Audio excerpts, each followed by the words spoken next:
مفتی صاحب کے YouTube channel کو سبسکرائب کیجئے، مفتی عطاء الرحمن قاسمی۔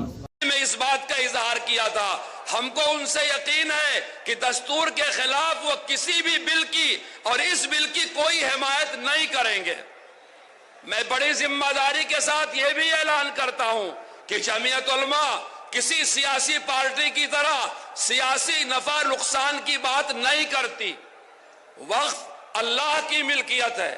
ہمارے دستور نے ہندو، مسلم، سکھ، عیسائی ہر طرح کے اوقاف کے تحفظ کی گارنٹی دے رکھا ہے۔ وہ وقف، وہ دان ایشور کے نام پر، اللہ کے نام پر، گاڈ کے نام پر، بھگوان کے نام پر، پرماتما کے نام پر کیا جاتا ہے۔ وہ حق ہے یتیم کا، غریب کا، بیوہ کا، انسان کی ملکیت سے نکل کے وہ اللہ کی ملکیت میں چلا جاتا ہے۔ دلی کی، مرکز کی فرقہ پرست حکومت خدا کی ملکیت میں دخل دے رہی ہے۔ ہم کہتے ہیں بچو، اللہ سے لڑنے سے بچو، گاڈ سے لڑنے سے بچو، ایشور سے لڑنے سے بچو۔ ہم قطعاً یہ وعدہ نہیں کرتے کہ اگر آپ نے امنڈمنٹ 2024 وقف بل میں سپورٹ کر دیا تو ہم آپ کی مخالفت کریں گے۔ ہم بالکل یہ نہیں کہتے۔ ہم یہ بھی نہیں کہتے اگر آپ نے حمایت واپس لے لیا اور بل کو رد کرنے میں ہمارا ساتھ دیا تو ہم آپ کا ساتھ دیں گے۔ مسئلہ ساتھ دینے کا، مخالفت کرنے کا نہیں ہے، یہ بڑی چھوٹی بات ہے۔ جمعیت علماء ایک دینی جماعت ہے، وہ مسلمانوں کے ووٹ کا سودا کبھی نہیں کرتی۔ ہم کسی حکمراں پارٹی سے نہیں کہتے ہم آپ کو ساتھ دیں گے، یا ہم کبھی نہیں ڈراتے کہ ہم آپ کی مخالفت کریں گے۔ ہم پورے عزم کے ساتھ، یقین کے ساتھ یہ بات کہتے ہیں کہ یہ بل سنویدھان کے خلاف ہے۔ جو چیز سنویدھان کے خلاف ہے آپ کو اس کی مخالفت کرنا چاہیے، اسے مسترد کرنا چاہیے، اسے رد کرنا چاہیے۔ آپ جمعیت علماء کے موقف کو سمجھیں۔ اتنا بڑا ملک سنویدھان سے چلے گا، دستور سے چلے گا، آئین سے چلے گا۔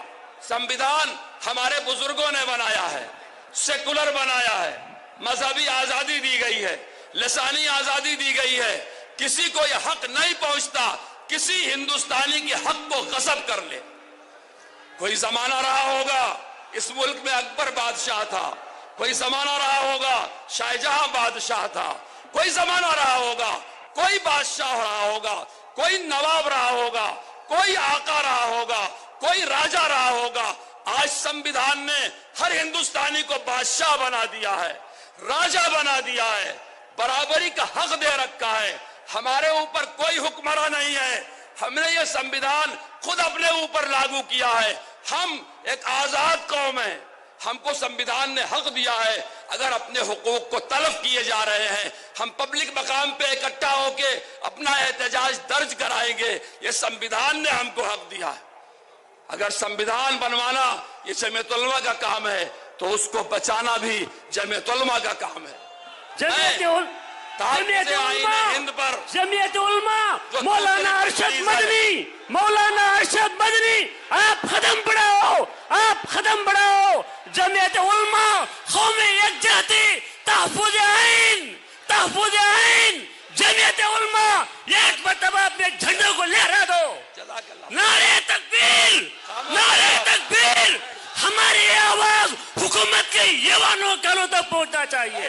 بیٹھ جاؤ، مجھے اور باتیں کہنی ہیں۔ یہ کوئی سیاسی جلسہ نہیں ہے کہ میں آپ کو جوش دلا رہا ہوں، ایک دینی جلسہ ہے، امیر الہند کی صدارت میں ہو رہا ہے، بڑی تعداد دیندار مسلمانوں کی ہے۔ میں آپ کو بتانا چاہتا ہوں، انگریزوں کے زمانے میں کسی کی جرات نہیں تھی کہ وہ ملک کی آزادی کی بات کرے۔ یہ ملک ہمارے بزرگوں نے آزاد کرایا، اس کو ہم نے سیکولر بنایا۔ آج سیکولرزم کو خطرہ ہے، آئین کو خطرہ ہے۔ کس سے خطرہ ہے؟ حکمراں پارٹیوں سے خطرہ ہے۔ کس سے خطرہ ہے؟